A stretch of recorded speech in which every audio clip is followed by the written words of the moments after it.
नमस्कार, बिहार तक देख रहे हैं आप और मेरा नाम है प्रेरणा। पूर्णिया हत्याकांड मामले में पूर्णिया पुलिस ने एक बड़ा खुलासा किया है। पूर्णिया पुलिस ने कहा है कि इस मामले में तेजस्वी और तेज प्रताप का कोई हाथ नहीं, क्योंकि जिन आरोपियों ने इस पूरे घटनाक्रम को अंजाम दिया है उसे पूर्णिया पुलिस ने गिरफ्तार कर लिया है। ये कुल 7 आरोपी हैं। इन 7 आरोपियों ने भी ये स्वीकारा है कि इस हत्याकांड में तेजस्वी और तेज प्रताप का कोई हाथ नहीं है। साथ ही अन्य 5 लोगों पर भी इसका इल्ज़ाम लगा था। इल्ज़ाम लगाने वाली खुद शक्ति मलिक की पत्नी थी। शक्ति मलिक की पत्नी का कहना था कि तेजस्वी और तेज प्रताप यादव के साथ ही 5 अन्य लोगों ने मिलकर उनके पति की हत्या की है। तो इस पूरे मामले के बाद, पूर्णिया पुलिस की इस तहकीकात के बाद और आरोपियों की गिरफ्तारी के बाद अब ये साफ हो गया है कि तेजस्वी और तेज प्रताप इस मामले में कहीं भी शामिल नहीं है। असल में 3 दिन पुराना मामला है। 3 दिन पुराने इस मामले के सामने आने के बाद ही बिहार के राजनीतिक गलियारे में हड़कंप मच गया।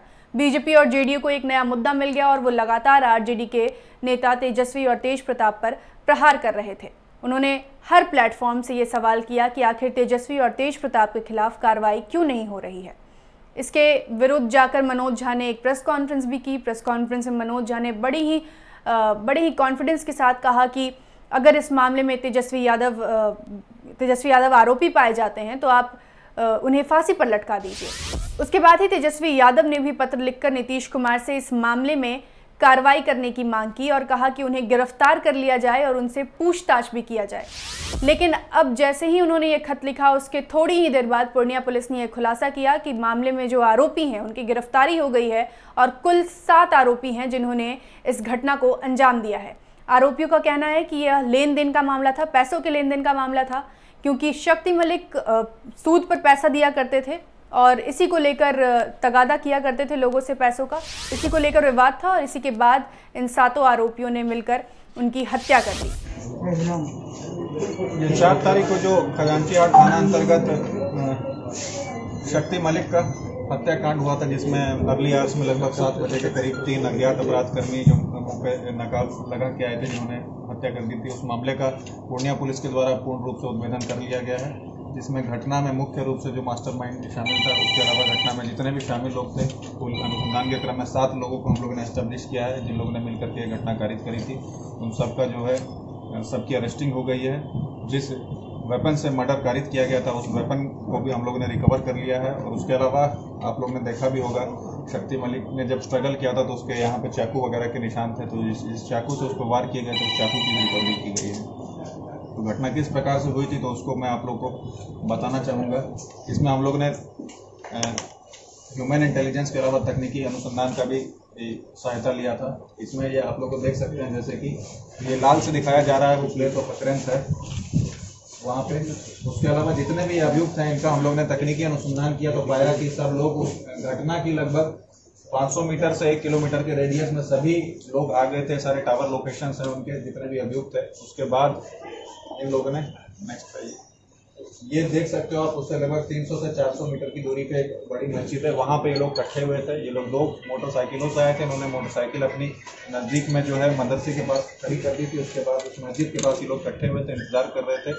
जब सवेरे का समय आया था तो ये लोग फिर घर के अंदर एंटर किए और घर के अंदर जो आप लोग घटनास्थल पे भी जाके आप लोगों ने देखा होगा, घर के जस्ट बाहर जो एक बाथरूम था, उस बाथरूम में सभी लोगों ने छिप करके इंतजार कर रहे थे कि कब शक्ति मलिक जगेगा और उसके बाद कब ये लोग घटना को कारित करेंगे। तो लोग वहाँ पे इंतजार कर रहे थे। जब इन लोगों को मौका मिला और जैसे ही घर का दरवाजा खुला, उसके बाद इन लोगों ने ठीक समय देखते हुए लोग घर के अंदर प्रवेश किए और उसमें से कुल 7 में से 2 अपराध कर्मियों के बारे में 2 अपराध कर्मी थे जो पहले से शक्ति मलिक जिनको जानता था, उसमें से जो एक मुख्य थे वो आफ्ताब हैं। तो ये लोग बाहर ही रहे, अंदर नहीं गए ताकि घर परिवार के लोग उसको पहचान नहीं पाए, क्योंकि काफी लंबे समय से शक्ति मलिक के साथ जुड़े हुए थे। तो इसलिए लोग घर के बाहर इंतजार कर रहे थे। बाकी घटना कारित करने के लिए 3 लोग अंदर गए, उसके अलावा एक आदमी दरवाजे के पास खड़ा रहा था। उन 3 अपराध कर्मियों ने शक्ति मलिक को पहले 2 गोली मारी। उसके बाद शक्ति मलिक ने जब स्ट्रगल का प्रयास किया तो एक ने चाकू से वार किया। उसके बाद जो पीछे थोड़ा एक अपराध कर्मी था, उसने सर पे जो है सटा करके गोली मार दी। उसके बाद भागने के क्रम में 2 लोग पीछे की तरफ से, जैसा कि हम लोगों ने इन्वेस्टिगेशन के क्रम में भी कुछ एस्टेब्लिश किया था रिट्रीट को देखते हुए, तो पीछे की तरफ से लोग भागे और भागने का भी हम लोग ने रिट्रीट को पूरा स्टडी किया। नेक्स्ट आइए।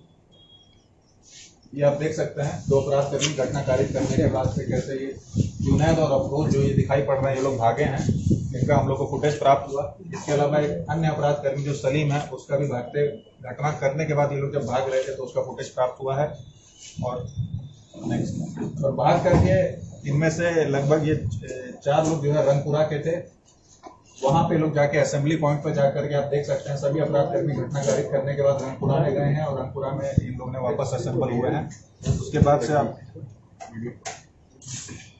ये एक वीडियो हम लोग को एक अहम साक्ष्य के रूप में और परेशान हो चुके थे और हम लोग उसके रोज नित्य दिन कोई नई नई कहानी बनती ही रहती थी, कभी उनसे झगड़ा कभी उनसे लगड़ा, और उसमें उनके साथ हम लोगों को भी जाना पड़ता था।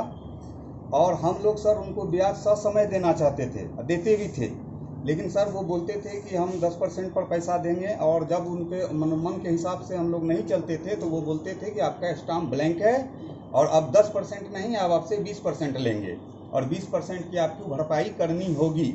ऐसा पूर्णिया शहर में ही हाउसिंग बोर्ड है सर, मुर्गी फार्म है, ब्रजेश नगर है, बहुत सारा ऐसा मजली चौक है, बहुत लगभग हम समझते हैं 1000-1200 उनके कस्टमर हैं पूर्णिया शहर में, जो उनके सभी भुक्तभोगी थे सर, और उसका उन सभी का शोषण होता था। ज़्यादातर 80% महिलाओं का शोषण होता था। फिर घटना को अंजाम कैसे दी? घटना से जब हम लोग सब पूरा तंग और परेशान हो गए, वो और राजनीतिक में भी अब हम लोगों का, जैसा साहब बताए कि राजनीतिक में भी हम लोगों का दुरुपयोग करने लगे। अभी सामने आगामी विधानसभा चुनाव है तो उसमें भी हम लोगों को पटना जाना पड़ता था, क्षेत्र जाना पड़ता था, यहाँ बोलो वहाँ बोलो, और यहाँ पर ही जितने भी मीडिया साथी, इसमें से कुछ मीडिया साथी यहाँ भी खड़े हुए हैं जिनको बुला के वो घर पर अपना मनगढ़ंत इंटरव्यू देते थे। तो पूर्णिया पुलिस के इस खुलासे के बाद बेशक तेजस्वी और तेज प्रताप राहत की सांस ले रहे होंगे। बिहार से जुड़ी तमाम खबरों के लिए देखते रहिए बिहार तक।